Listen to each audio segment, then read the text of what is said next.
Hello students, welcome to civil Saathi Vinay Sharma channel.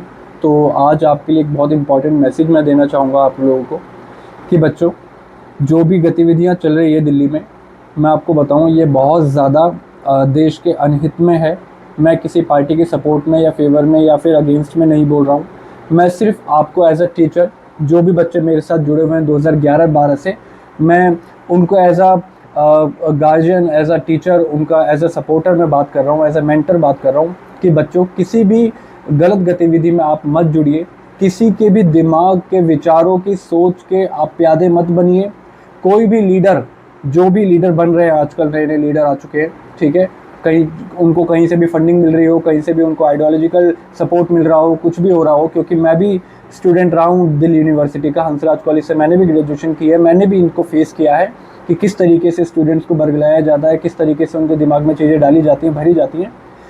हमने भी कई सारे सब जो है प्रोटेस्ट देखे हैं, कई सारे विद्रोह देखे हैं, लेकिन कभी भी गलत गतिविधियों में हम नहीं जुड़े।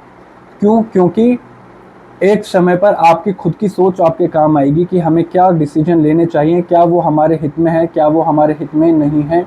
मैंने नेपाल का प्रोटेस्ट भी देखा है, मैं वहीं पर था जब नेपाल में प्रोटेस्ट हो रहा था, जेन ज़ी प्रोटेस्ट हो रहा था। मैंने देखा है वहाँ पर आम जनता को पिसते हुए, रोते हुए और ये गिड़गिड़ाते हुए उन स्टूडेंट्स, वो स्टूडेंट का हो, आप चाहे जेन ज़ीज़ कहो, चाहे आप बच्चे कहो, कुछ भी कहो, उनके सामने हाथ जोड़ते हुए बूढ़े लोगों को मैंने देखा है। उनके किस तरीके से दुकानें लूटी गई थी, किस तरीके से जान माल का नुकसान किया गया था, और लगभग लगभग वही चीज़ें करने की कोशिश भी की गई है।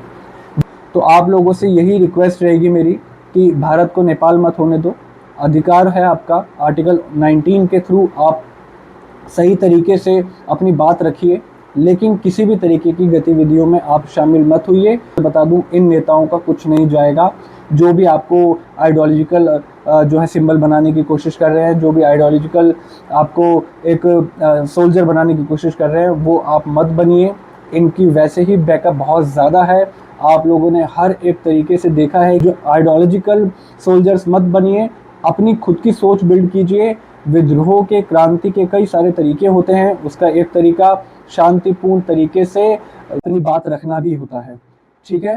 तो मेरी बस यही गुजारिश रहेगी सभी स्टूडेंट से, अगर आप लोगों ने मेरे से कभी कुछ सीखा हो तो आप गांधी जी के मार्ग पर चलिए। गांधी जी के विचार था, उन्होंने कभी भी विद्रोह का, क्रांति का कभी भी खंडन नहीं किया।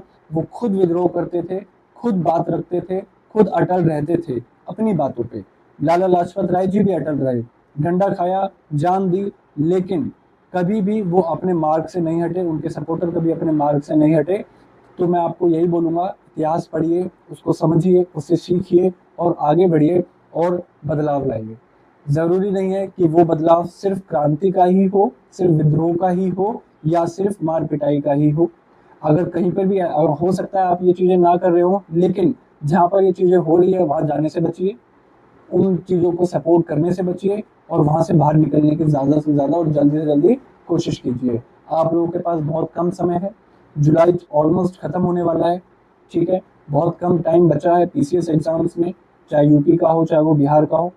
अब बहुत कम समय बचा है यूपीएससी के एग्जाम में, क्योंकि बहुत बड़ा सिलेबस है। आप लोगों को रिविजन करने का टाइम नहीं मिलेगा, क्योंकि एल्गोरिथम इस तरीके से बन चुका है कि चाहे वो इंस्टाग्राम हो, चाहे वो फेसबुक हो, चाहे वो आपका यूट्यूब हो, हर जगह से वही नैरेटिव चल रहे हैं। तो इन सब चीज़ों से बाहर निकलिए, पढ़िए, आगे बढ़िए, अपनी बात रखिए, सामने अपनी बात रखिए, जायज़ डिमांड रखिए और बदलाव की जो है एक नींव रखिए। लेकिन किसी भी तरीके से एंटी नेशनल एक्टिविटीज़ का सपोर्ट मत कीजिए और आगे जाके बढ़िए। धन्यवाद।